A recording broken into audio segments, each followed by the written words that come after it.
We're here today with Jerramie, the Taekwondo kid Bullock. Jerramie, how you been doing since your time in the MMA? I've been doing pretty good, raising a family, just doing what I need to do to pass the time, and just continue working. Sweet. And during your time in your professional career in the MMA, what was your overall record? Well, with my whole record, I started off as a professional in Salt Lake City, Utah, actually at the West Valley East Center. Um, my record would be 18-2, and that would start all the way back from Las Vegas, Elko, Reno, Nevada, back to Colorado, in through Utah, and I did a couple of bouts also in California. So Excellent.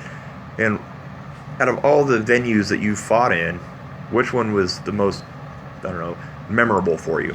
it would actually be the East Center in Salt Lake City, Utah, and the reason being that it would be the East Center is because that was my first loss. I had 3 days to train for the event, and it was a lesson learned that I needed more training on some of these guys that are wrestlers, and when Hoist Gracie brought in, you know, the wrestling stuff, we had to overall see different avenues. It was no longer stand-up fighting or ground fighting. It was submissions. It was all sorts of different stuff that a lot of fighters didn't know about because of the Hoist Gracie era. And if you could go back against any of your former opponents like Travis Fulton and the others, who would you like to go back up against in a rematch? I would love to see Travis Fulton step back into the ring with me because I guarantee that Travis Fulton wouldn't be able to pick me up and slam me like he did the first time. I guarantee that he wouldn't last more than 2 rounds with me. Same thing with Hans Barrero Jr. He put me in an armbar. It was a fluke. It'll never happen again. He promised me a rematch, but Hans Barrero Jr., will not rematch me. Travis Fulton talks smack about me that Taekwondo ain't nothing. Well, Travis, if you think Taekwondo's not nothing, buddy, why don't you come get kicked by me and find out how quick you get knocked out by a kick?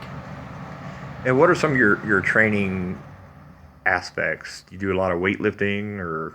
I go to the gym periodically through the week. I do a lot of weightlifting. I train by myself, and the reason being is because then I'm focused on one thing, and the focusing is that I'm training. I'm not worrying about what other people are doing. I'm not worrying about, how my stamina is going to be, or, there's different methods of training. Well, when I started training, I was, very, very young. My dad got me into Kung Fu, Taekwondo, wrestling. I was a wrestler in junior high and high school. I took third in state. So I've got all sorts of methods of training. And if you could go back for a rematch with Travis or anything, where would you do that rematch? Would it be Colorado, California, Utah? Where? Anywhere he wants to do it, he would make me very happy if he came here to Colorado so I could show the local Coloradoans what a true MMA fighter has. There's a bunch of MMA fighters here in Colorado that are just phenomenal fighters. But I want people to understand back in the old days, there was no weight class. There was hardly any rules. Yeah, we had to wear a cup and a mouthpiece to protect ourselves, but we never had to have our arms bandaged. We never had to have, if somebody weighed 100 pounds more than me, I would fight them. It didn't matter where, when, or how.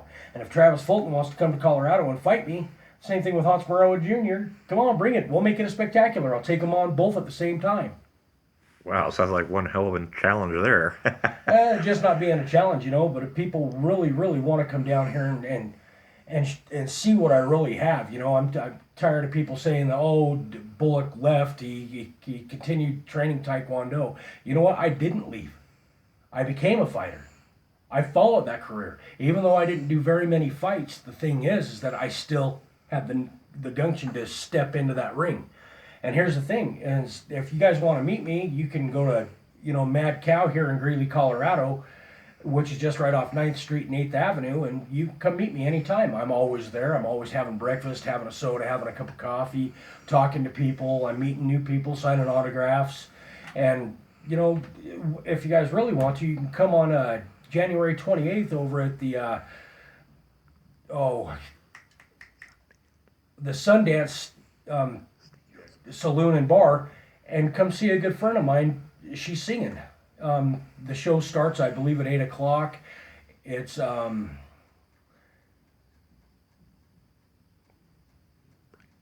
Brian Thomas and the Mercenaries. Come see him. It's a great show. $12 tickets. You can meet me. I'll sign an autograph for you. You know, let's go have some fun. Let's reminisce on the MMA.